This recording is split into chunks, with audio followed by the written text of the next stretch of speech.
صبح کا وقت ہے، آنکھ بھی کھلی ہے، اذان کی آواز بھی کان میں آئی ہے، آپ کا نفس کہتا ہے ابھی سو جی۔ آپ نے اپنی چادر یا کمبل کو درست کیا اور کروٹ لیا، یہ کیا ہے؟ آپ نے کس کا حکم پیچھے پھینکا اور کس کا حکم مانا؟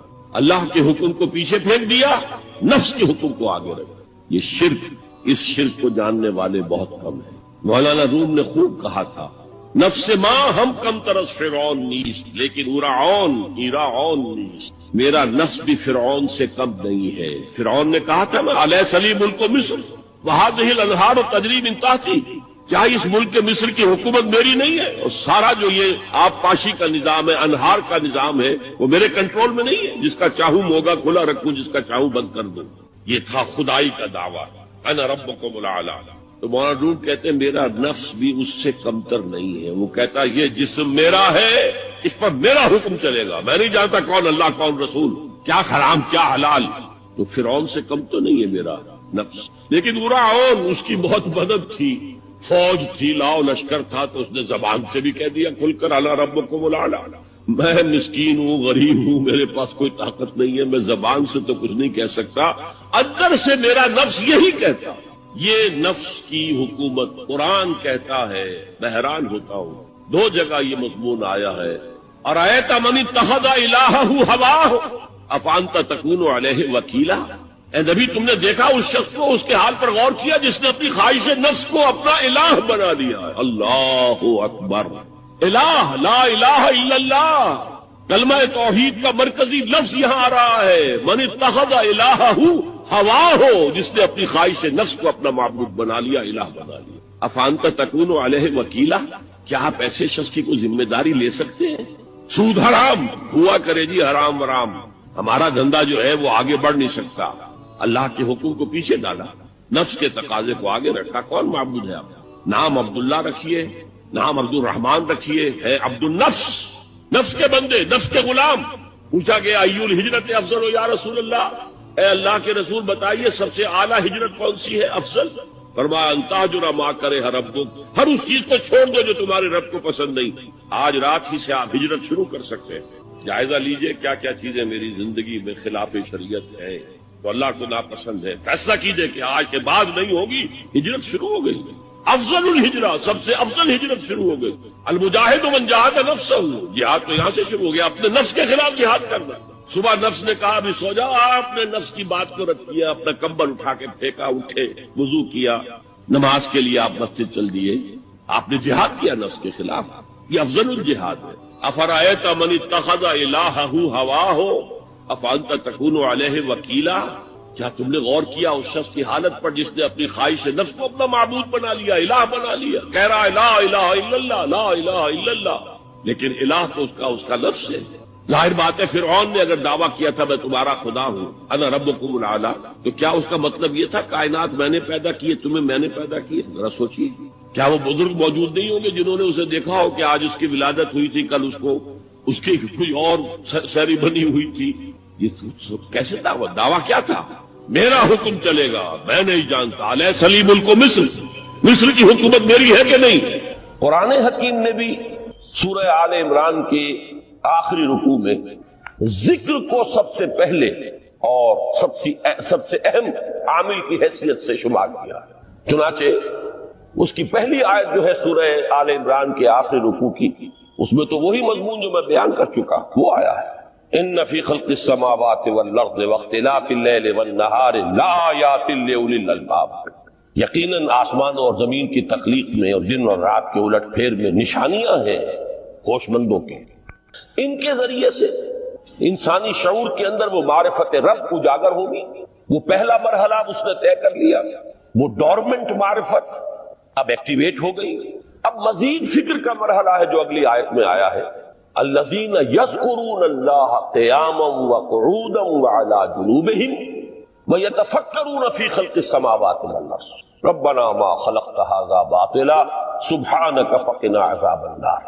یعنی تفکر جو ہے وَيَتَفَكَّرُونَ فِي خَلْقِ السَّمَاوَاتِ وَالْأَرْضِ، وہ تفکر کرتے ہیں، غور و فکر کرتے ہیں آسمان اور زمین کی تخلیق میں، لیکن اس تفکر کے ساتھ لازماً ذکر اور ذکر مدام، ذکر بھی وہ کہ جو مستقل ہو، ہر حالت میں ہو. الذین یذکرون اللہ قیاما وقعودا وعلی جنوبہم، وہ لوگ کہ جو اللہ کو یاد رکھتے ہیں، اللہ کا ذکر کرتے ہیں، کھڑے ہوئے بھی، بیٹھے ہوئے بھی، اور اپنے پہلوؤں کے بل یعنی لیٹے ہوئے بھی. اب ان تین کے سوا تو کوئی پوزیشن انسان کی نہیں ہے. اسی کا نام ہے دوام ذکر. اور اس کے ساتھ اگر وہ تفکر کرتے ہیں تو ان کا فکر اگلی منزل تک پہنچتا ہے. تو پہلی شے تھی فکر انسانی کی صحیح رخ پر مزید پیش قدمی اور پیش رفت، اور اس کے لیے لازم ہے ذکر و فکر کا امتزاج. دوسری چیز کو لیجئے عمل کی درستی. اس عمل کی درستی کے لیے اللہ تعالی کے ساتھ ایک گہرے تعلق کی ضرورت ہے. اس لیے کہ صبر کی بحث میں یہ مضامین شاید آپ کے سامنے آ گئے ہوں کہ صبر، جہاں مصیبت پر صبر ہوتا ہے، تکلیف پر صبر ہوتا ہے، اللہ کے احکام پر جمنا یہ بھی صبر ہے، نفس کی خواہشات کی باغ کو تھام کر رکھنا، کھینچ کر رکھنا یہ بھی صبر، اور استقامت کسی شے پر قائم رہنا یہ بھی صبر.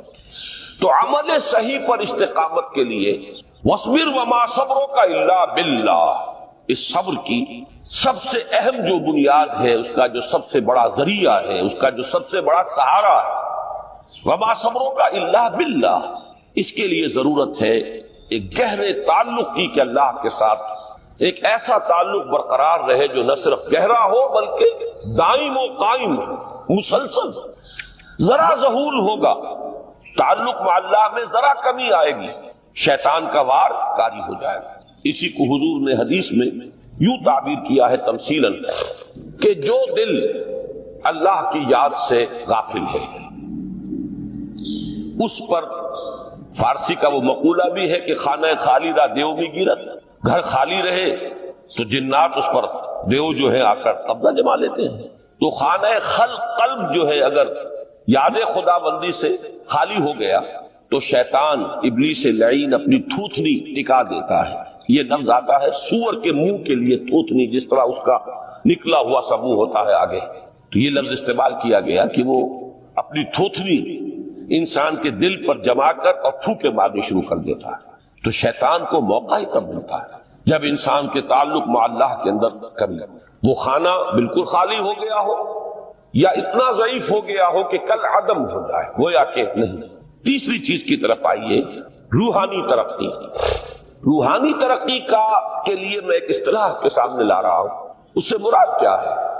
روحانی ترقی کے لیے ہماری دینی اصطلاح ہے تقرب الی اللہ، اللہ سے قریب تر ہوتے چلے جانا. اس پر میرا ایک کتابچہ بھی ہے.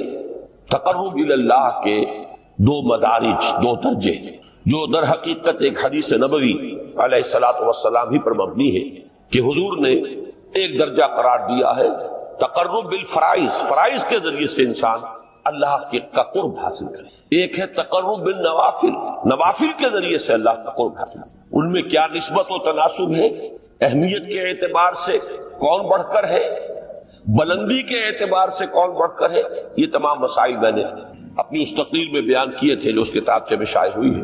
اس وقت میں اس کی تفصیل میں نہیں جا رہا، صرف یہ تذکرہ اس لیے کر رہا ہوں کہ جن کو بھی خواہش ہو جائے وہ اس کا مطالعہ کرے.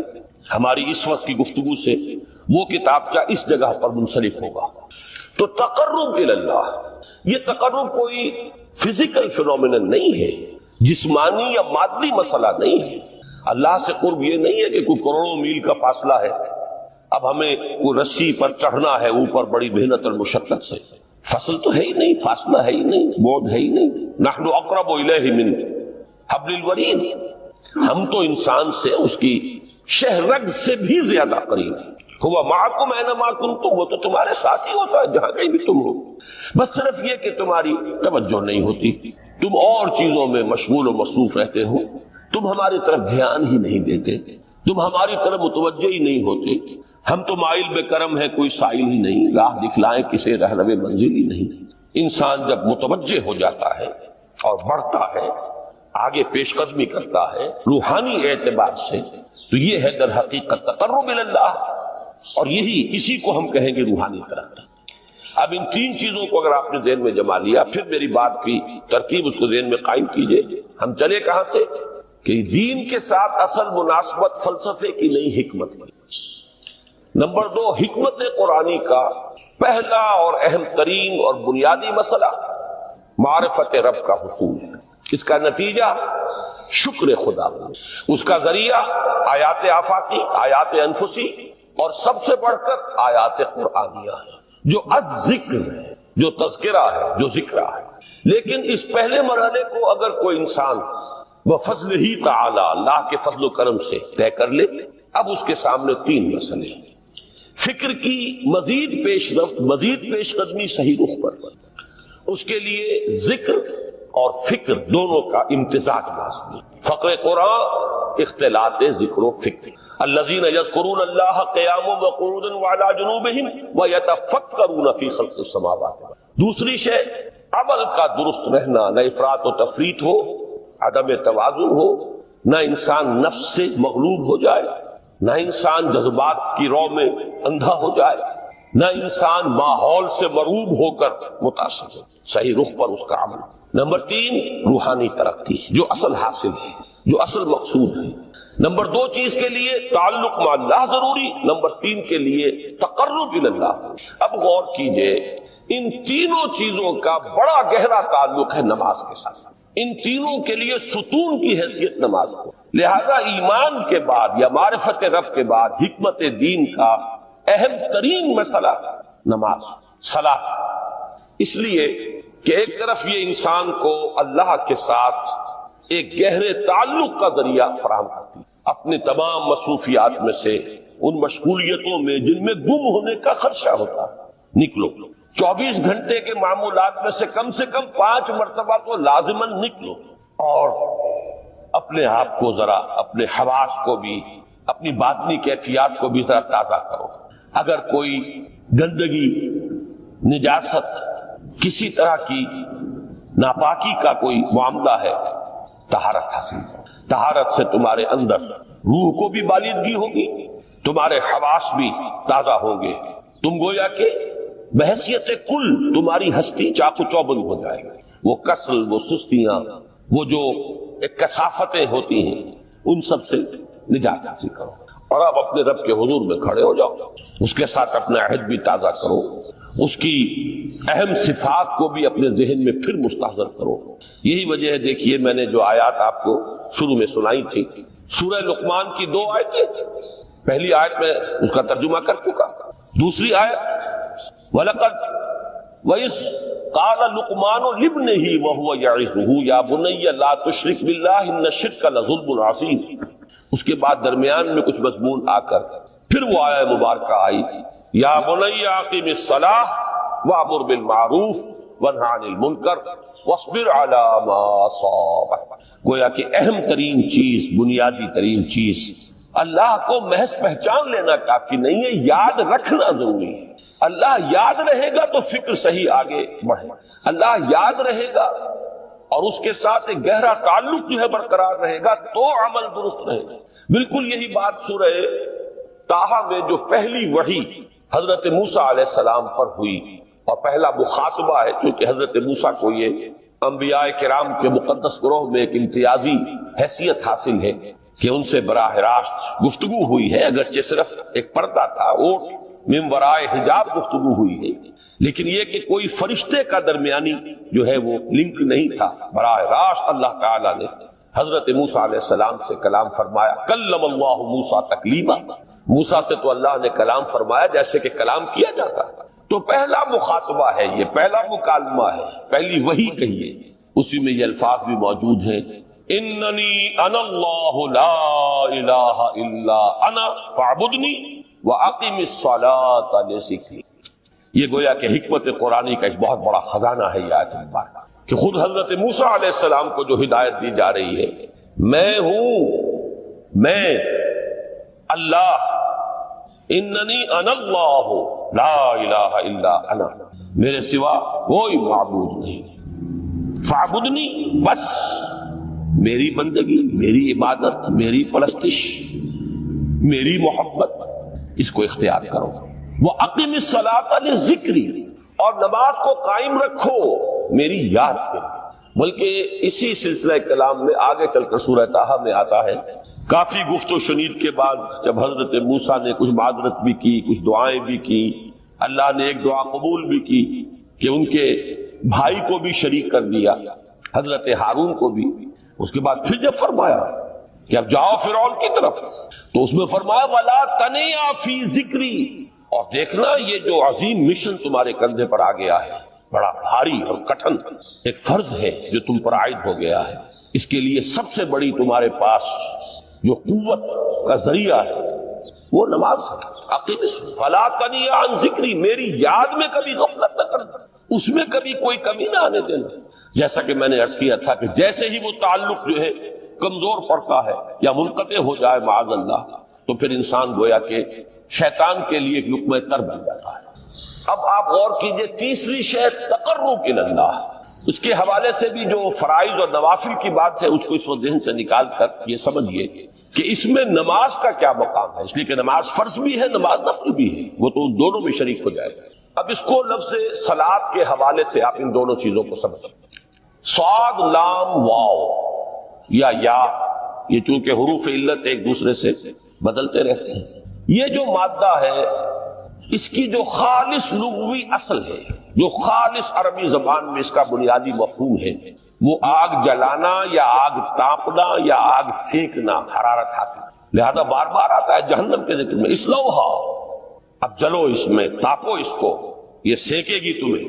بلکہ تفتلون کا لفظ آیا ہے حضرت موسیٰ کے کلام میں، جب وہ گئے تھے کوہ طور پر، جب پہنچ گئے تو تھے آگ کی تلاش میں، لعلکم تفتلون، تو اپنے اہل خانہ سے یہی کہا تھا کہ مجھے کہیں وہ روشنی نظر آ رہی ہے، غالباً کوئی وہاں سے آگ مل سکے گی، ورنہ یہ کہ کوئی رہنمائی کو رستہ مجھے مل سکے گا، میں وہ آگ لے آؤں گا، کوئی چنگاری وہاں سے لے آؤں، لعلکم تفتلون، تاکہ تم، اب یہ اصطلاح در حقیقت باب افتعال ہے، اور یہ تے یہاں پر توئے کی شکل اختیار کر گئی، تا نے توبل کی صورت اختیار کی صاد کی وجہ سے۔ بہرحال اس کا سب سے بنیادی مفہوم جو ہے وہ ہے تاپنا، سکائی حاصل کرنا، حرارت۔ اس کے حوالے سے سمجھ لیجئے کہ سب سے بنیادی تعلق اس کا جو ہے وہ روح کے ساتھ ہے۔ روح میں محبت خداوندی کی آگ اگر ٹھنڈی پڑ گئی ہو، اگر محبت خداوندی کی حرارت میں کمی ہو گئی تو اس کو اثر نو، جس کو کہ میں آج سوچ رہا تھا تو ایک لفظ ذہن میں آیا کہ جیسے بیٹری اس کو ریچارج کیا جاتا ہے، اسی طریقے سے روح کے اندر محبت خداوندی کی اس حرارت کو اثر نو تازہ کرنا، یہ ہے در حقیقت نماز کا اصل۔ اس لیے کہ اس لفظ کا بنیادی مفہوم، اصل لغوی مفہوم تو یہ، اگرچہ اس کا سب سے زیادہ کثرت سے جو استعمال ہوتا ہے، اور لفظ صلاۃ جس سے در حقیقت جس تصور پر مبنی ہے وہ ہے اقدام، کسی کی طرف متوجہ ہونا اور پھر دعا۔ صلاۃ کا سب سے قریبی مفہوم لفظی جب بیان کیا جائے گا، اس سے مراد، اس کے معنی، تو دعا اس میں اہم ترین ہے۔ کسی کی طرف توجہ کرنا، مناجات کرنا، گفتگو کرنا، مخاطبہ، مکالمہ، دعا، یہ در حقیقت صلاۃ کا سب سے بڑا اصطلاحی مفہوم ہے۔ لیکن جو اس کا مادہ ہے صاد لام واو یا صاد لام یا، اس کا اصل مفہوم جو ہے وہ تاپنا، حرارت حاصل کرنا۔ تو ان دونوں کے حوالے سے عرض کر رہا ہوں، وہ تاپنا اور حرارت حاصل کرنا وہ ہے روح کے اعتبار سے۔ وہ جو کہا اقبال نے کہ مجھے عشق کی آگ اندھیر ہے، مسلمان نہیں راہ کا ڈھیر، یہ عشق کی آگ جب بجھ جاتی ہے، در حقیقت یہی تو انسان کی روحانی موت ہے۔ جب یہ نہ رہے تو چاہے منطق میں بہت انسان ماہر ہو، مجھے اقبال کا ایک شعر یاد آیا تقابل کرتے ہوئے، ایک انسان محکوم اور ایک انسان حر، آزاد انسان، ان کی نفسیات میں جو بنیادی فرق علامہ اقبال نے مختلف مواقع پر بیان کیے ہیں۔ محکوم ہے بیگانہ اخلاص و مروت، ہر چند کے منطق کی دلیلوں میں ہے چالاک، تو منطق کی دلیلوں میں انسان چالاک ہو جائے اور وہ لغت ہائے حجازی کا وہ ایک خزانہ بن جائے، اسے تمام الفاظ کے معنی یاد ہو، وہ بڑے مسائل فقہ کے اسے ازبر ہو، جزیات، بے انتہا جزیات جو ہے وہ مستحضر ہو، فلسفے کے بڑے بڑے مسئلے اس نے حل کر لیے ہوں، لیکن اگر روح میں وہ اللہ کی محبت کی آگ نہیں ہے، وہ تپش نہیں، بجھی عشق کی آگ اندھیر ہے، مسلمان نہیں راک کا ڈھیر۔ اسی کے حوالے سے آج مجھے یاد آیا تھا کہ وہ جو بڑی سادہ سی ایک نظم ہے، اللہ تعالیٰ سے دعا یا رب دل مسلم کو وہ زندہ تمنا دے، اس میں بھی جو الفاظ آئے ہیں جو روح کو گرما دے اور قلب کو تڑپا، یہ ہے اصل جو مقصود ہے نماز کو۔ اور یہی وہ چیز ہے جیسا کہ میں نے عرض کیا تھا کہ نگاہوں سے اوجھل، یہ پہلو سامنے ہے ہی نہیں، دوسرا پہلو سامنے ہے اور وہ بھی میرے نزدیک بہت اہم ہے، بہت بنیادی ہے، اس میں کوئی شک نہیں، لیکن یہ ہے بلند ترین منزل کہ تقرب الی اللہ، اس کے لیے در حقیقت یہ کس لیے درکار ہے؟ روح کے اندر عشق کی حرارت اور گرمی تازہ ہوتا ہے۔ بسا اوقات یہ اندر دب جاتی ہے، جیسے انگارہ ہوتا ہے آگ کا، اس کے اوپر خاک اور راکھ آ جاتی ہے، اندر کچھ ہوتی ہے، آگ دبی ہوئی سمجھ، آگ بجھی ہوئی نہ جان، اس دبی ہوئی آگ کو پھر ایک شعلہ بنانا، پھر اس کے اندر ایک حیات تازہ پیدا کرنا، یہ ہے نماز کا اہم ترین اور بلند ترین مقصد۔ لیکن اس کے ساتھ ہی اس نماز میں ذکر ہونا، اس کا یہ ذکر ہے، اور ذکر کی جب میں فہرست بیان کیا کرتا ہوں بہت سے حضرات کے سامنے ہوگا کہ ذکر کا در حقیقت مفہوم ہے استحضار اللہ فی القلب۔ ہمارے ہاں غلطی سے جو ذرائع ذکر ہے انہیں ذکر قرار دے دیا گیا ہے۔ نماز ذکر نہیں ہے، نماز ذکر کا ذریعہ ہے۔ اقیم الصلاۃ لذکری، نماز قائم کرو میرے ذکر کے لیے۔ یہ اللہ اللہ کہنا یا ادعیہ معصورہ جو حضور صلی اللہ علیہ وسلم کی مسنون دعائیں ہیں، انہیں اپنے تمام معمولات دنیاوی کے ساتھ ساتھ ان دعاؤں کو بھی انسان پڑھتا رہے، اللہ سے دعا کرتا رہے، یہ تمام ذرائع ذکر ہیں۔ سبحان اللہ الحمدللہ الحمدللہ، اس کا آپ ورد کیجئے، یہ بھی ذریعہ ذکر ہے۔ حقیقت میں ذکر ہے استحضار اللہ فی القلب، اللہ کو دل میں لے آنا، اللہ کو دل میں حاضر کر لینا، اصل میں تو ترجمہ ہوگا لیکن حاضر جاننا، یہ کیفیت جو ہے انسان کو حاصل ہوگا۔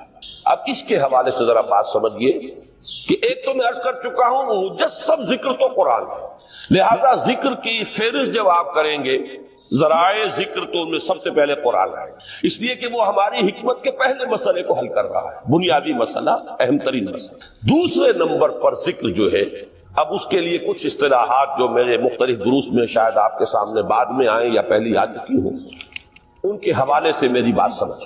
ایک ذکر غیابی ہے، تھرڈ پرسن میں، صیغہ غائب میں اللہ کی یاد کرنا، اللہ اکبر اللہ اکبر اللہ اکبر۔ ابھی اللہ اکبر جو ہے یہ جملہ اسمیہ خبریہ ہے، ایک حقیقت کی تکرار آپ کر رہے ہیں، اللہ سب سے بڑا ہے، اللہ سب سے بڑا ہے، سبحان اللہ سبحان اللہ سبحان اللہ۔ یہ در حقیقت ذکر غیابی ہے کہ آپ اس میں مخاطب نہیں ہے اللہ سے، ایک ذکر خطابی کہیں یا ذکر حضوری کہیں، جس میں مکالمہ ہوتا ہے، جس میں گفتگو ہوتی ہے۔ تو نماز در حقیقت ذکر حضوری اور ذکر خطابی کی بلند ترین شکل ہے۔ اس لیے میں نے عرض کیا تھا کہ نماز کے لفظ یا صلاۃ کے لفظ، یہ اصطلاحی معنی جو اکثر و بیشتر کیے جاتے ہیں وہ ہے دعا، اور دعا میں ہوتا کیا ہے؟ مکالمہ ہے، مخاطب، اے اللہ، اے میرے رب، اے پروردگار۔ پھر یہ کہ اس میں اقدام اور کسی کی طرف متوجہ ہونا، یہی وجہ ہے کہ افتتاح صلاۃ، نماز کو شروع کرنے کے لیے ایک تو وہ الفاظ جو قرآن مجید میں آئے ہیں، انی وجہت وجہی للذی فطر السماوات والارض حنیفا وما انا من المشرکین، یہ ہے توجہ کا ارتکاز، بشرطے کہ یہ صرف الفاظ ہی نہ نکل رہے ہوں، واقعتاً یہ تعبیر ہو اس وقت کی انسان کی نفسیاتی کیفیت کے، کہ شعوری طور پر وہ فیصلہ کرتا ہے کہ اب میں منقطع ہو رہا ہوں، ہر چہار طرف سے اپنی توجہ کو ہٹا کر، ہر مسئلے سے اپنے آپ کو خالی ذہن کر کے، یعنی ظاہری اور باطنی دونوں اعتبار سے میں اپنی توجہ کا ارتکاز کر رہا ہوں اس ذات کی طرف جس نے آسمانوں اور زمین کو پیدا کیا، اور بالکل یکسو ہو کر رہا ہوں۔ انی وجہت وجہی للذی فطر السماوات والارض حنیفا وما انا من المشرکین۔ اور دوسری وہ جو دعا جس سے ہم افتتاح کرتے ہیں اپنی نماز کا، دیکھیں اس میں خطاب کا کس قدر اہتمام، وہاں سبحان اللہ نہیں ہے، سبحانک اللہم، پاک ہے تو اے رب ہمارے، وبحمدک وتبارک اسمک وتعالی جدک۔ آپ غور کر رہے ہیں، یہ ہے تخاطب، براہ راست مخاطب ہونا شروع ہو رہی ہے۔ تو سب سے پہلی بات تو یہ ہوئی کہ ذکر کی ایک شکل ہے ذکر غیابی، دوسری ذکر حضوری، اور ذکر حضوری یا ذکر خطابی کی بلند ترین منزل، بلند ترین اس کا ذریعہ نماز۔ اس کو ایک پہلو سے اور سمجھ لیجئے، سورہ فاتحہ جب پھر ہم پڑھتے ہیں جسے الصلاۃ کہا گیا ہے، جو لب لباب ہے، خلاصہ ہے، اس میں پھر تدریجاً غیاب سے حضور کی طرف پیش قدمی ہوتی ہے۔ الحمدللہ رب العالمین الرحمن الرحیم مالک یوم الدین، یہ ذکر غیابی ہے، اس میں ابھی خطاب نہیں آیا۔ یہ وہی جملہ اسمیہ ہے، کل تعریف اس اللہ کے لیے ہے جو تمام جہانوں کا پروردگار ہے، مالک ہے، جو رحمان ہے، رحیم ہے، جزا و سزا کے دن کا مختار و مالک ہے۔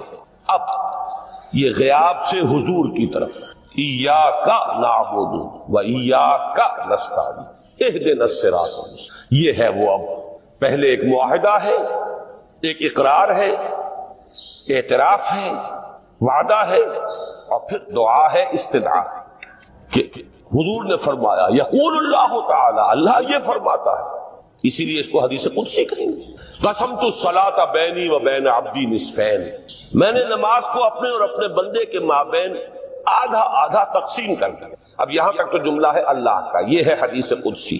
اب آگے جو ہے نریشن اس کی جو ہے حضور صلی اللہ علیہ وسلم کی جانب سے ہے، یعنی خبر دے رہے ہیں اللہ کی طرف سے ہی۔ ویسے تو تمام احادیث ہی گویا کہ ہم سمجھتے ہیں انسپائرڈ تو اللہ کی طرف سے ہی، لیکن یہ کہ جہاں صراحت ہو کہ اللہ کہتا ہے وہ حدیث قدسی۔ تو یقول اللہ تعالی قسمت الصلاۃ بینی و بین عبدی نصفین، یہاں تک تو حدیث قدسی۔ اب دوسری عام حدیث ہے، اذا قال العبد الحمد للہ رب العالمین یقول اللہ تعالی حمدنی عبدی، جب بندہ کہتا ہے الحمد للہ رب العالمین، پروردگار کہتا ہے میرے بندے نے میری حمد کی۔ جب بندہ کہتا ہے الرحمن الرحیم، پروردگار فرماتا ہے ثنا علی عبدی، میرے بندے نے میری ثنا کی، بڑی تعریف کی۔ جب بندہ کہتا ہے مالک یوم الدین، اللہ فرماتا ہے مجدنی عبدی، میرے بندے نے میری بڑی بزرگی بیان کی ہے، تمجید کی ہے۔ پھر جب بندہ کہتا ہے ایاک نعبد و ایاک نستعین، اللہ فرماتا ہے ھذا ما بینی و بین عبدی ولعبدی ما سأل، یہ ہے میرے اور میرے بندے کے درمیان۔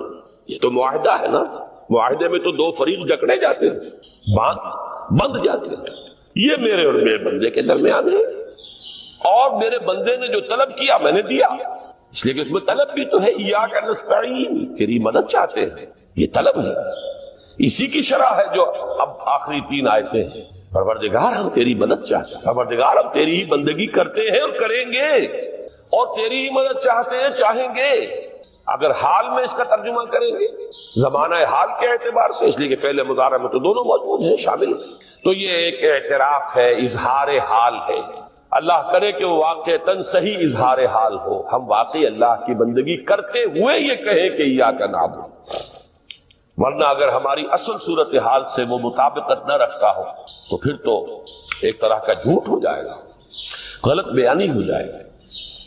ایاک نعبد، تیری ہی بندگی کرتے ہیں، اور مستقبل میں کیجئے، کریں گے، یہ ہے عہد۔ تیری ہی مدد چاہتے ہیں، تجھی سے مدد طلب کرتے، تجھی سے مدد چاہتے رہیں گے، اس کے لیے فرمایا وَلِعَبْدِ مَا سَأَلَ، اور پھر اس کے بعد وہ استدعاء ہے، اهدنا الصراط المستقیم صراط الذین انعمت علیہم غیر المغضوب علیہم ولا الضالین۔ اس حدیث میں اس کو ایک ہی جملے کو لیا گیا ہے، ایک ہی جملے کی حیثیت سے۔ جب بندہ یہ کہتا ہے تو اللہ فرماتا ہے ھذا لعبدی ولعبدی ما سأل، یہ خالص میرے بندے کے لیے ہے، اس بندے نے ایک درخواست پیش کی ہے اور میں نے گرانٹ کی، وہ اپلیکیشن، وہ ریکویسٹ گرانٹڈ ہم نے دے دی، ولعبدی ما سأل۔ یہ ہے اس کی تاثیر کا عالم، بشرطے کے معاملہ وہ شعور کے ساتھ، بشرطے کے مطابقت ہو ظاہر اور باطن کی، بشرطے کے مطابقت ہو قول اور فعل کی۔ تو اس کا اتنا اونچا مقام ہے کہ ایک ایک جملہ ادھر ادا ہوا، ادھر اللہ کی طرف سے ریسپانس مل رہی ہے۔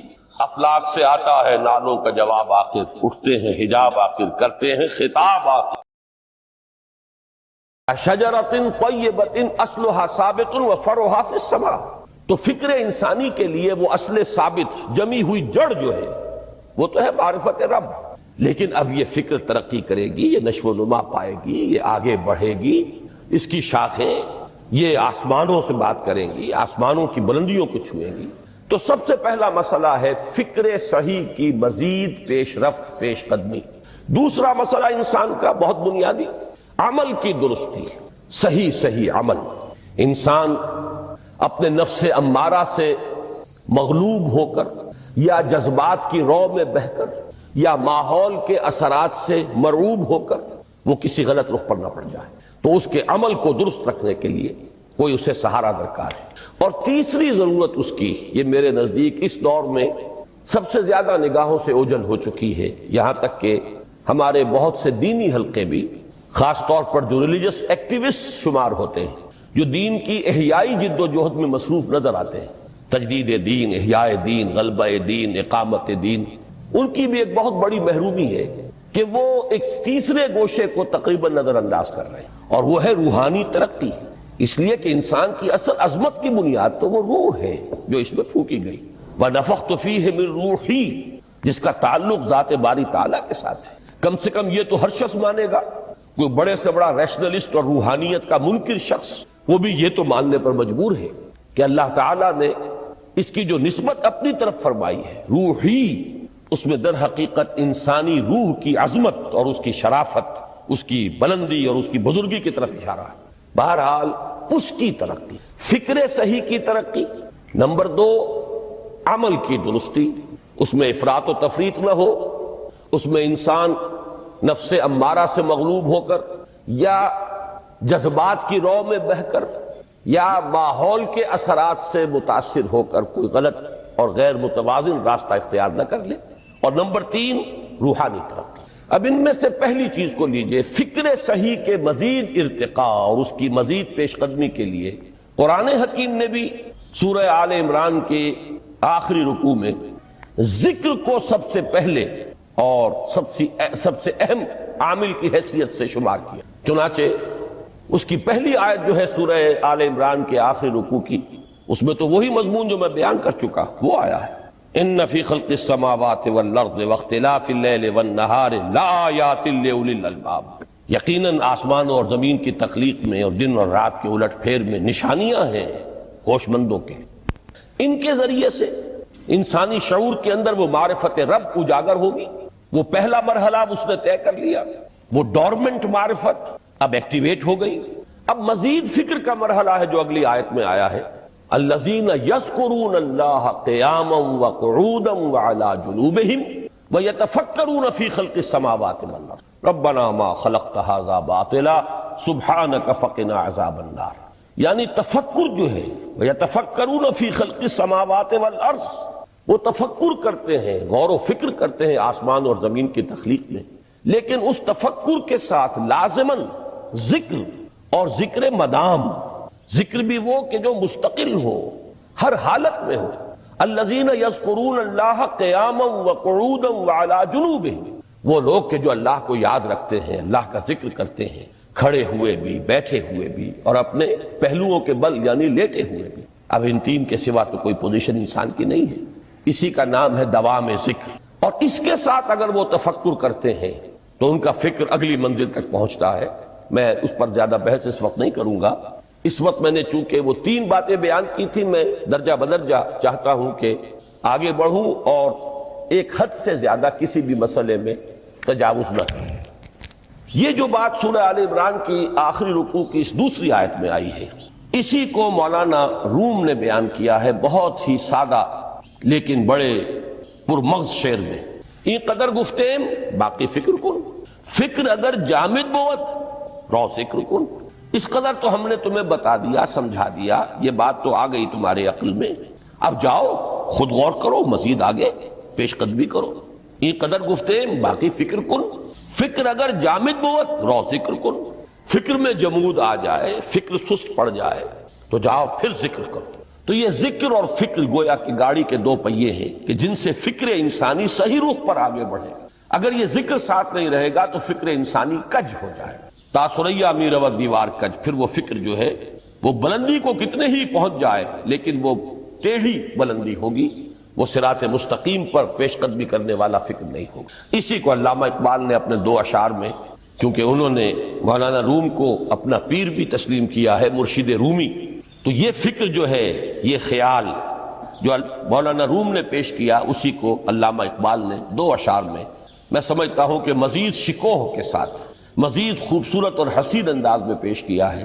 جز بقرآن زے غمی روباہی است، فقر قرآن اصل شاہنشاہی است.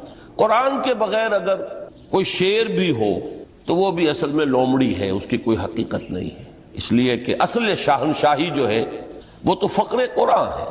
اب فقر قرآن کیا ہے؟ فقر قرآن اگر آپ لکھا ہوا دیکھیں گے اس کو تو اس کے آگے یہاں اب سوالیہ نشان آ جائے گا. فقر قرآن یعنی سوچو فقر قرآن کیا ہے، اور جواب ہے اختلاط ذکر و فکر. فقر قرآن امتزاج سے وجود میں آتا ہے کہ اس میں ذکر بھی ہو، فکر بھی ہو. اور فکر را کامل نہ دیدم جز بے ذکر، میں نے فکر کو کبھی بھی اپنی منزل مقصود تک پہنچتا ہوا نہیں پایا جب تک کہ اس کے ساتھ ذکر نہ ہو. تو پہلی شے تھی فکر انسانی کی صحیح رخ پر مزید پیش قدمی اور پیش رفت، اور اس کے لیے لازم ہے ذکر و فکر کا امتزاج. دوسری چیز کو لیجئے عمل کی درستی.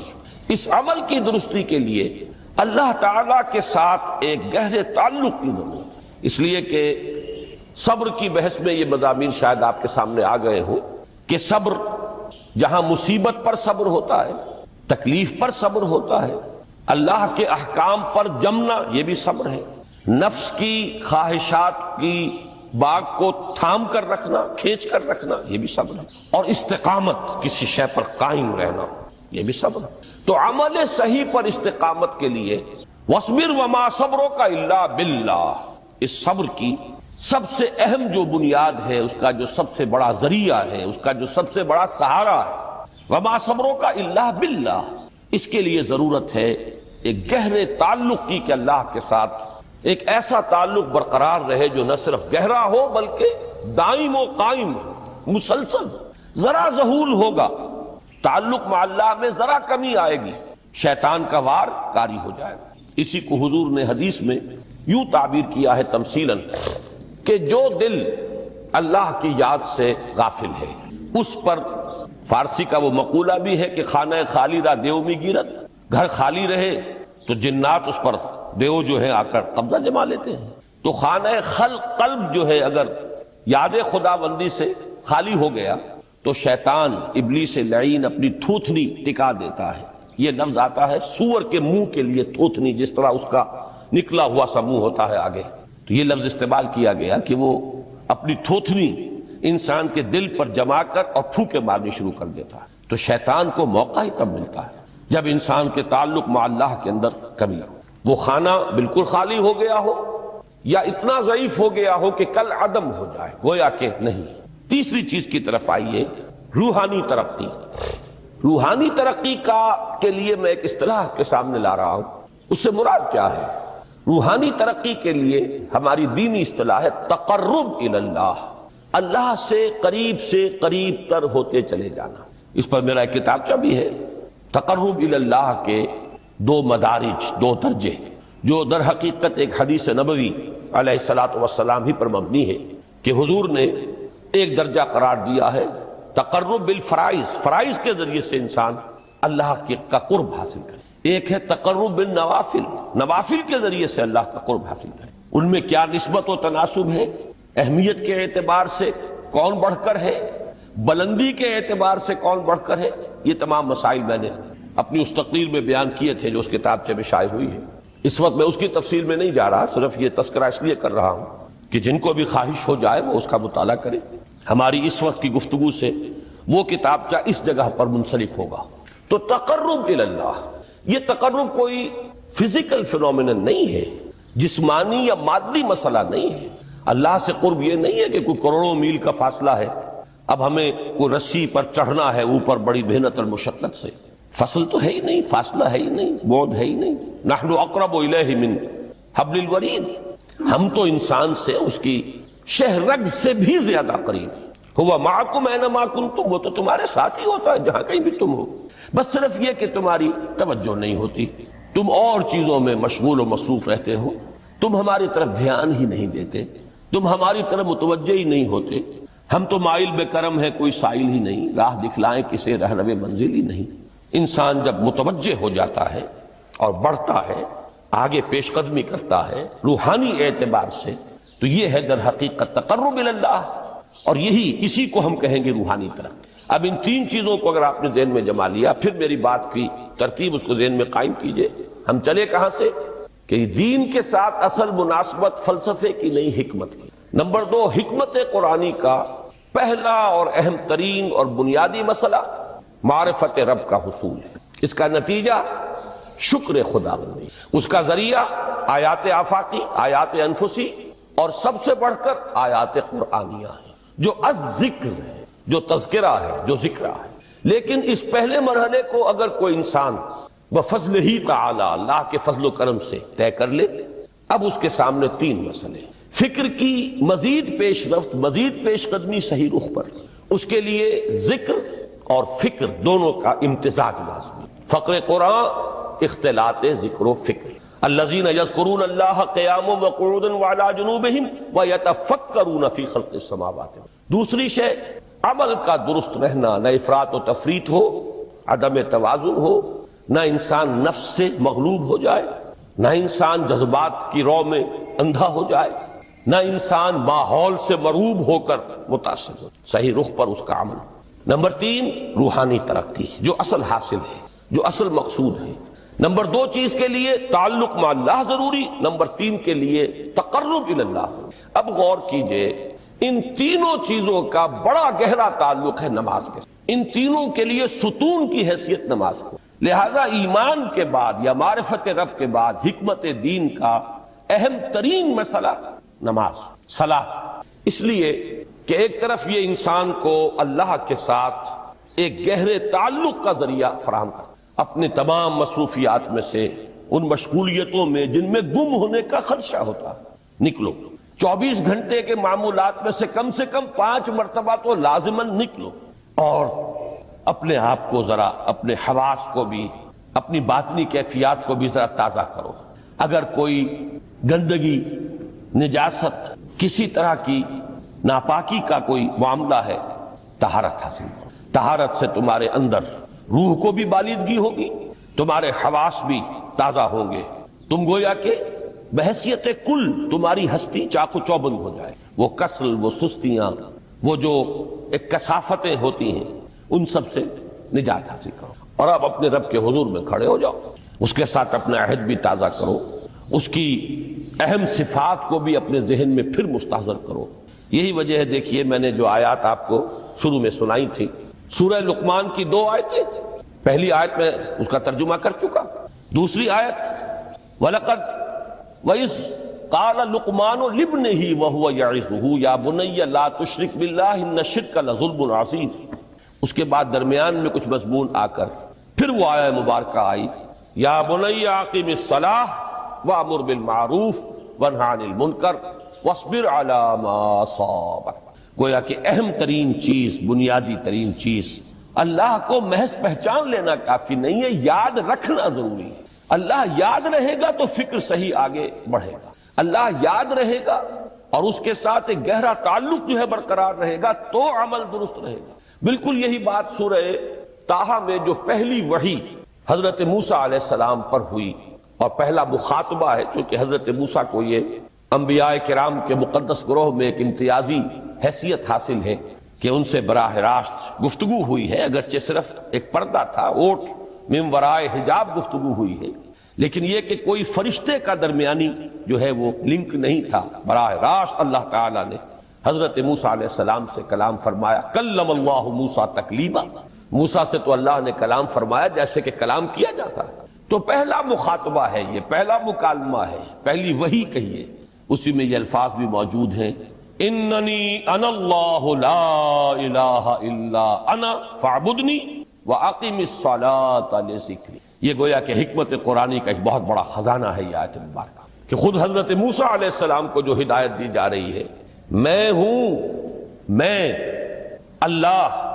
اننی انا اللہ لا الہ الا انا، میرے سوا کوئی معبود نہیں، فاعبدنی، بس میری بندگی، میری عبادت، میری پرستش، میری محبت، اس کو اختیار کرو۔ وَأَقِمِ الصَّلَاةَ لِذِكْرِي، اور نماز کو قائم رکھو میری یاد کے لیے۔ بلکہ اسی سلسلہ کلام میں آگے چل کر سورہ طٰہٰ میں آتا ہے، کافی گفت و شنید کے بعد جب حضرت موسیٰ نے کچھ معذرت بھی کی، کچھ دعائیں بھی کی، اللہ نے ایک دعا قبول بھی کی کہ ان کے بھائی کو بھی شریک کر دیا، حضرت ہارون کو بھی۔ اس کے بعد پھر جب فرمایا کہ اب جاؤ فرعون کی طرف، تو اس میں فرمایا وَلَا تَنِيَا فِي ذِكْرِي، اور دیکھنا یہ جو عظیم مشن تمہارے کندھے پر آ گیا ہے، بڑا بھاری اور کٹھن ایک فرض ہے جو تم پر عائد ہو گیا ہے، اس کے لیے سب سے بڑی تمہارے پاس جو قوت کا ذریعہ ہے وہ نماز ہے۔ اقیم فلا تنیا عن ذکری، میری یاد میں کبھی غفلت نہ کرنا، اس میں کبھی کوئی کمی نہ آنے دینا۔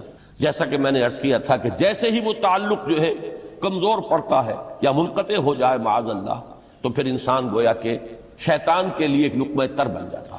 اب آپ غور کیجئے، تیسری شے تقرب الی اللہ، اس کے حوالے سے بھی جو فرائض اور نوافل کی بات ہے اس کو اس وقت ذہن سے نکال کر یہ سمجھیے کہ اس میں نماز کا کیا مقام ہے، اس لیے کہ نماز فرض بھی ہے، نماز نفل بھی ہے، وہ تو ان دونوں میں شریک ہو جائے گی۔ اب اس کو لفظ صلاۃ کے حوالے سے آپ ان دونوں چیزوں کو سمجھیے۔ صاد لام واو یا یہ چونکہ حروف علت ایک دوسرے سے بدلتے رہتے ہیں، یہ جو مادہ ہے اس کی جو خالص لغوی اصل ہے، جو خالص عربی زبان میں اس کا بنیادی مفہوم ہے، وہ آگ جلانا یا آگ تاپنا یا آگ سینکنا، حرارت حاصل۔ لہذا بار بار آتا ہے جہنم کے ذکر میں اسلوہا، اب جلو اس میں، تاپو اس کو، یہ سینکے گی تمہیں۔ بلکہ تفتلون کا لفظ آیا ہے حضرت موسیٰ کے کلام میں، جب وہ گئے تھے کوہ طور پر، جب پہنچ گئے تو تھے آگ تک کی تلاش میں، لعلکم تفتلون، تو اپنے اہل خانہ سے یہی کہا تھا کہ مجھے کہیں وہ روشنی نظر آ رہی ہے، غالباً کوئی وہاں سے آگ مل سکے گی، ورنہ یہ کہ کوئی رہنمائی کو رستہ مجھے مل سکے گا، میں وہ آگ لے آؤں گا، کوئی چنگاری وہاں سے لے آؤں، لعلکم تفتلون، تاکہ تم، اب یہ اصطلاح در حقیقت باب افتعال ہے، اور یہ تے یہاں پر توئے کی شکل اختیار کر گئی، تا نے توبن کی صورت اختیار کی صاد کی وجہ سے۔ بہرحال اس کا سب سے بنیادی مفہوم جو ہے وہ ہے تاپنا، سکائی حاصل کرنا، حرارت۔ اس کے حوالے سے سمجھ لیجئے کہ سب سے بنیادی تعلق اس کا جو ہے وہ روح کے ساتھ ہے۔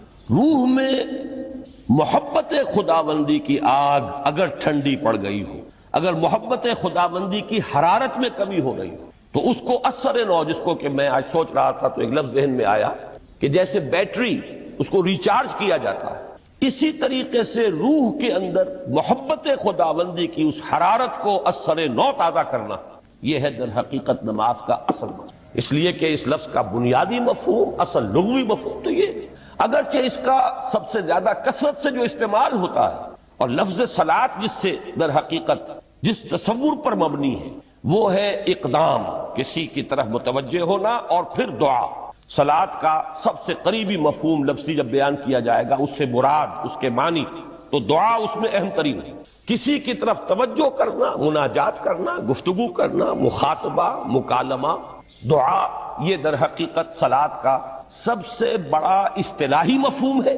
لیکن جو اس کا مادہ ہے، صاد لام واو یا صاد لام یا، اس کا اصل مفہوم جو ہے وہ تاپنا، حرارت حاصل کرنا۔ تو ان دونوں کے حوالے سے عرض کر رہا ہوں، وہ تاپنا اور حرارت حاصل کرنا وہ ہے روح کے اعتبار سے۔ وہ جو کہا اقبال نے کہ بجھی عشق کی آگ اندھیر ہے، مسلمان نہیں راہ کا ڈھیر ہے۔ یہ عشق کی آگ جب بجھ جاتی ہے، در حقیقت یہی تو انسان کی روحانی موت ہے۔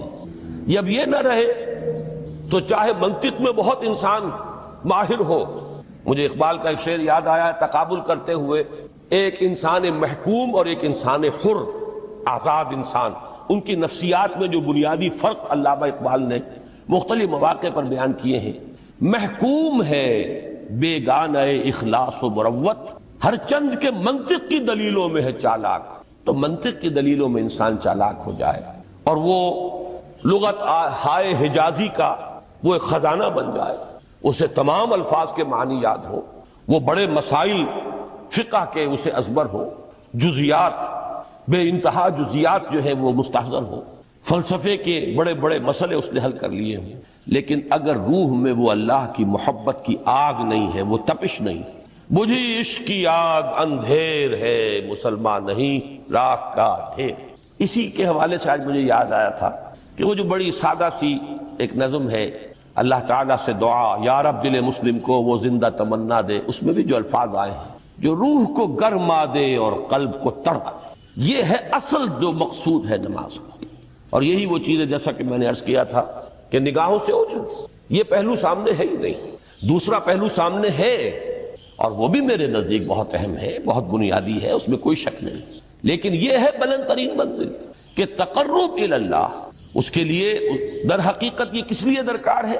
روح کے اندر عشق کی حرارت اور گرمی تازہ ہو۔ بسا اوقات یہ اندر دب جاتی ہے، جیسے انگارہ ہوتا ہے آگ کا، اس کے اوپر خاک اور راکھ آ جاتی ہے، اندر کچھ ہوتی ہے۔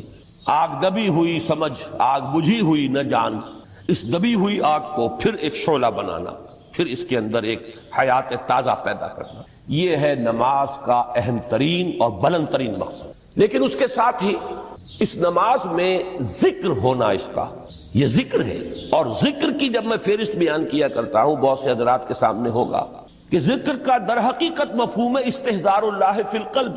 ہمارے ہاں غلطی سے جو ذرائع ذکر ہے انہیں ذکر قرار دے دیا گیا ہے۔ نماز ذکر نہیں ہے، نماز ذکر کا ذریعہ ہے۔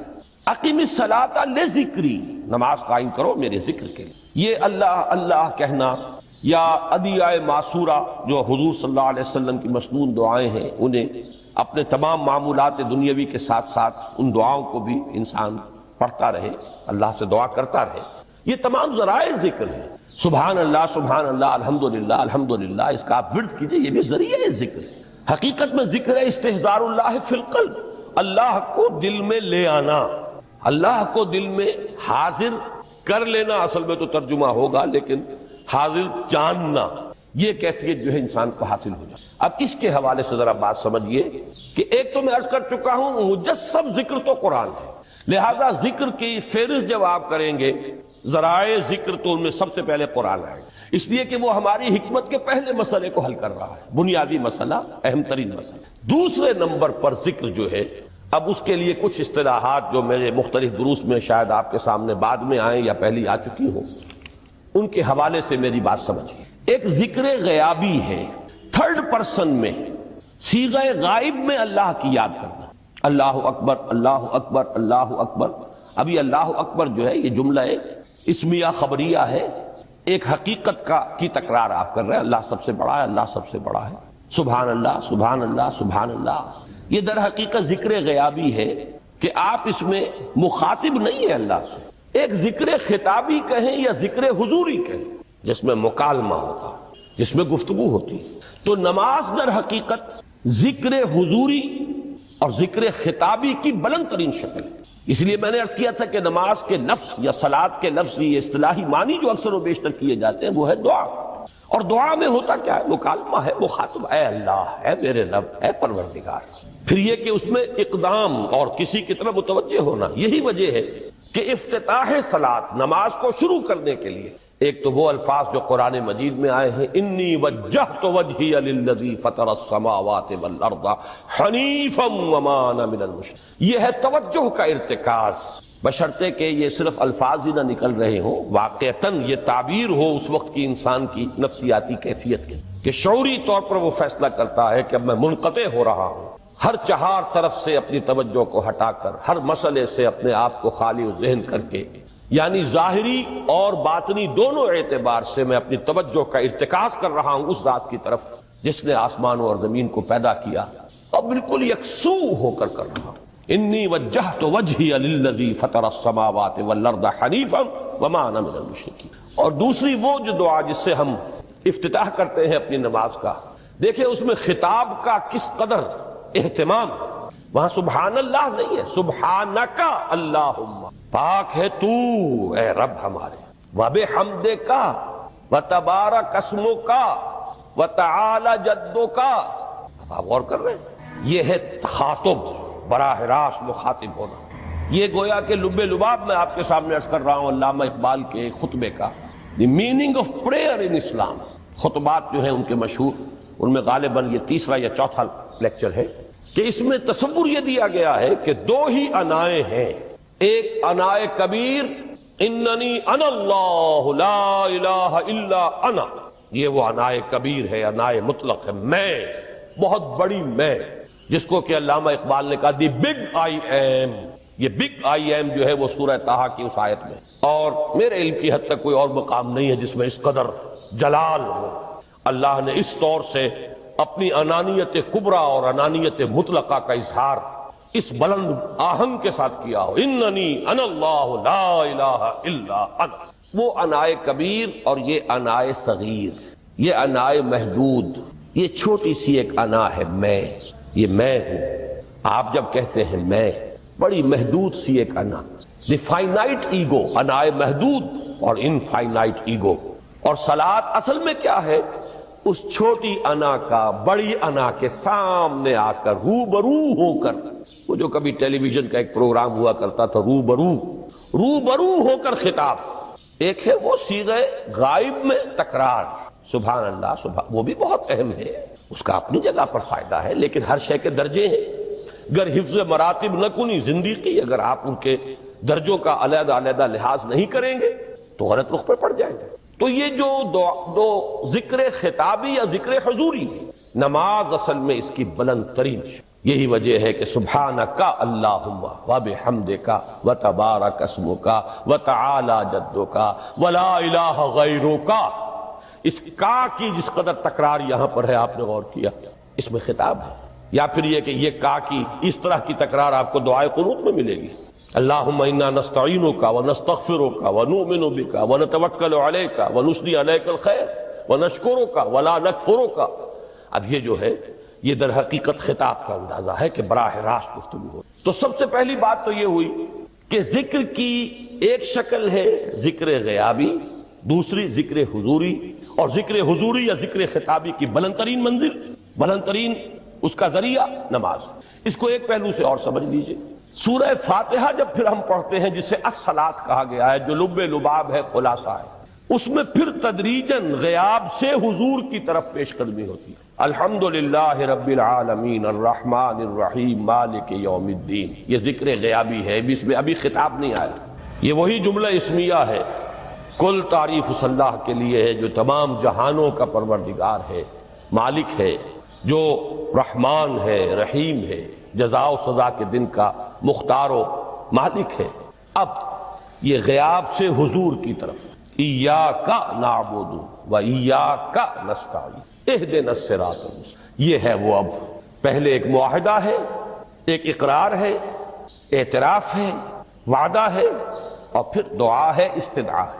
یہ ہے غیاب سے حضور کی طرف تدریجاً ارتقاء۔ یہی وجہ ہے، اب نوٹ کر لیجئے، وہ چھوٹی سی حدیث یہ بھولنی نہیں چاہیے، الصلاۃ معراج المومنین، اس لیے کہ مخاطبہ الہی براہ راست حضور کو جو حاصل ہوا وہ معراج میں ہوا، التحیات کا مکالمہ وہی ہوا، لہذا اس کو نوٹ کر لیجئے کہ باقی جو وحی ہوئی ہے حضرت جبرائیل کے ذریعے سے ہوئی ہے، یا کوئی الہام ہوا ہے حضور کے قلب مبارک پر کوئی شے القاء کی گئی ہے، تو وہ دوسری نوعیت کی وحی ہے۔ وہ جو مخاطبہ حضرت موسیٰ علیہ السلام کو وہ اس دنیا ہی میں حاصل ہوا ہے، کوہ طور کی بلندیوں پر، یہی ان کی امتیازی شان ہے، کلم اللہ موسیٰ تکلیما۔ یہ براہ راست مخاطبہ جو ہے یہ حضور صلی اللہ علیہ وسلم کو معراج کی شب یہ آپ کو حاصل ہوا، اور حضور نے اسی لیے نماز کو معراج المومنین قرار دیا، اس لیے کہ اس میں وہی براہ راست مخاطبہ اور مکالمہ اور وہی گفتگو ہے جو ہو رہی ہے۔ اس کے ضمن میں وہ حدیث، اب اس وقت شاید میرا وقت ختم ہونے کے قریب ہو، لیکن وہ حدیث جو اس اعتبار سے حدیث قدسی ہے، اگرچہ بعد میں اس کے جو مزید تفصیل ہے وہ تو حضور صلی اللہ علیہ وسلم نے گویا کہ خود بیان کی ہے، لیکن مسلم شریف کی روایت ہے حضرت ابو ہریرہ رضی اللہ تعالی عنہ سے کہ حضور نے فرمایا، یقول اللہ تعالی، اللہ یہ فرماتا ہے، اسی لیے اس کو حدیث قدسی کہیں گے، قسمت الصلاۃ بینی و بین عبدی نصفین، میں نے نماز کو اپنے اور اپنے بندے کے مابین آدھا آدھا تقسیم کر دی۔ اب یہاں تک تو جملہ ہے اللہ کا، یہ ہے حدیث قدسی۔ اب آگے جو ہے نریشن اس کی جو ہے حضور صلی اللہ علیہ وسلم کی جانب سے ہے، یعنی خبر دے رہے ہیں وہ اللہ کی طرف سے ہی۔ ویسے تو تمام احادیث ہی گویا کہ ہم سمجھتے ہیں انسپائرڈ تو اللہ کی طرف سے ہی ہے، لیکن یہ کہ جہاں صراحت ہو کہ اللہ کہتا ہے وہ حدیث قدسی ہے۔ تو یقول اللہ تعالی قسمت الصلاۃ بینی و بین عبدی نصفین، یہاں تک تو حدیث قدسی۔ اب دوسری عام حدیث ہے اذا قال العبد الحمد للہ رب العالمین یقول اللہ تعالی حمدنی عبدی، جب بندہ کہتا ہے الحمدللہ رب العالمین، پروردگار کہتا ہے میرے بندے نے میری حمد کی۔ جب بندہ کہتا ہے الرحمن الرحیم، پروردگار فرماتا ہے ثنا علی عبدی، میرے بندے نے میری ثنا کی، بڑی تعریف کی۔ جب بندہ کہتا ہے مالک یوم الدین، اللہ فرماتا ہے مجدنی عبدی، میرے بندے نے میری بڑی بزرگی بیان کی ہے، تمجید کی ہے۔ پھر جب بندہ کہتا ہے ایاک نعبد و ایاک نستعین، اللہ فرماتا ہے ھذا ما بینی و بین عبدی ولعبدی ما سأل، یہ ہے میرے اور میرے بندے کے درمیان۔ یہ تو معاہدہ ہے نا، معاہدے میں تو دو فریق جکڑے جاتے ہیں، بند جاتے ہیں، یہ میرے اور میرے بندے کے درمیان ہے، اور میرے بندے نے جو طلب کیا میں نے دیا، اس لیے کہ اس میں طلب بھی تو ہے، ایاک نستعین، تیری مدد چاہتے ہیں، یہ طلب ہے۔ اسی کی شرح ہے جو اب آخری 3 آیتیں ہیں، پروردگار ہم تیری مدد چاہتے ہیں، پروردگار ہم تیری ہی بندگی کرتے ہیں اور کریں گے، اور تیری ہی مدد چاہتے ہیں، چاہیں گے۔ اگر حال میں اس کا ترجمہ کریں گے زمانہ حال کے اعتبار سے، اس لیے کہ فعل مضارع میں تو دونوں موجود ہیں، شامل ہیں، تو یہ ایک اعتراف ہے، اظہار حال ہے۔ اللہ کرے کہ وہ واقعتاً صحیح اظہار حال ہو، ہم واقعی اللہ کی بندگی کرتے ہوئے یہ کہیں کہ ایاک نعبد، ورنہ اگر ہماری اصل صورتحال سے وہ مطابقت نہ رکھتا ہو تو پھر تو ایک طرح کا جھوٹ ہو جائے گا، غلط بیانی ہو جائے گی۔ ایاک نعبد، تیری ہی بندگی کرتے ہیں، اور مستقبل میں کیجئے، کریں گے، یہ ہے عہد۔ تیری ہی مدد چاہتے ہیں، تجھی سے مدد طلب کرتے ہیں، تجھی سے مدد چاہتے رہیں گے، اس کے لیے فرمایا وَلِعَبْدِ مَا سَأَلَ، اور پھر اس کے بعد وہ استدعا ہے اهدنا الصراط المستقیم صراط الذین انعمت علیہم غیر المغضوب علیہم ولا الضالین۔ اس حدیث میں اس کو ایک ہی جملے کو لیا گیا ہے، ایک ہی جملے کی حیثیت سے۔ جب بندہ یہ کہتا ہے تو اللہ فرماتا ہے ھذا لعبدی ولعبدی ما سأل، یہ خالص میرے بندے کے لیے ہے، اس بندے نے ایک درخواست پیش کی ہے اور میں نے گرانٹ کی، وہ اپلیکیشن، وہ ریکویسٹ گرانٹڈ، ہم نے دے دی، ولعبدی ما سأل۔ یہ ہے اس کی تاثیر کا عالم، بشرطے کے معاملہ وہ شعور کے ساتھ، بشرطے کے مطابقت ہو ظاہر اور باطن کی، بشرطے کے مطابقت ہو قول اور فعل کی، تو اس کا اتنا اونچا مقام ہے کہ ایک ایک جملہ ادھر ادا ہوا، ادھر اللہ کی طرف سے ریسپانس مل رہی ہے۔ افلاک سے آتا ہے نالوں کا جواب آخر، اٹھتے ہیں حجاب آخر، کرتے ہیں خطاب آخر، یہ خطاب ہے، مخاطبہ ہے، مکالمہ ہے، یہ ہے اصل نماز۔ اسی لیے اسی کو کہا گیا نماز۔ البتہ اب اس سے آگے بڑھیے، ذکر کی ایک اور شکل بھی ہے، اور وہ ذکر عملی ہے۔ ایک تو ہم نے کہا اللہ اکبر، اللہ بہت بڑا ہے، سب سے بڑا ہے، یہ جیسا کہ میں نے عرض کیا ایک اعتبار سے تو ذکر غیابی ہو گیا۔ دوسرے یہ کہ یہ ایک فکری لسانی ذکر ہے، ہم نے کہہ دیا۔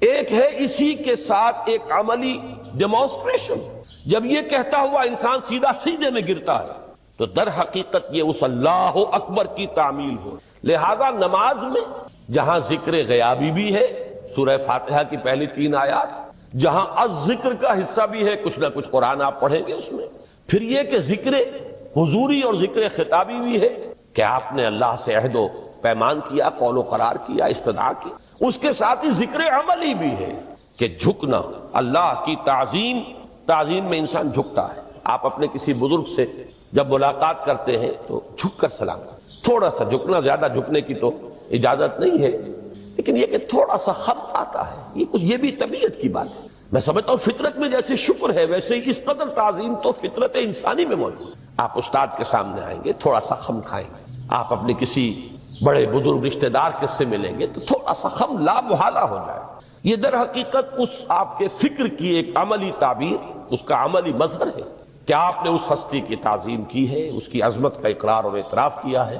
یہی تعظیم ہے اللہ تعالیٰ کی کہ جس میں پہلا درجہ ہے رکوع، جھکے آپ، اللہ اکبر کہہ کر جھکے، اور اس کے بعد پھر اس کا جو آخری درجہ ہو سکتا ہے وہ سجدہ ہے، جس میں کہ انسان نے جب اپنی پیشانی زمین پر ٹکا دی تو گویا کہ اس نے اپنی انانیت سے، اگر یہ شعور کے ساتھ ہوا ہو تب میں بات کہہ رہا ہوں، تو گویا کہ اس نے اپنی انانیت سے کامل دستبرداری اختیار کر کے اور اپنے آپ کو اپنے رب کے قدموں میں ڈال دی۔ یہی وجہ ہے کہ حضور نے اس کو تعبیر فرمایا ہے کہ جب سجدہ کرو تو یوں محسوس کرو کہ تم نے اپنا سر اپنے رب کے قدموں میں رکھ دیا۔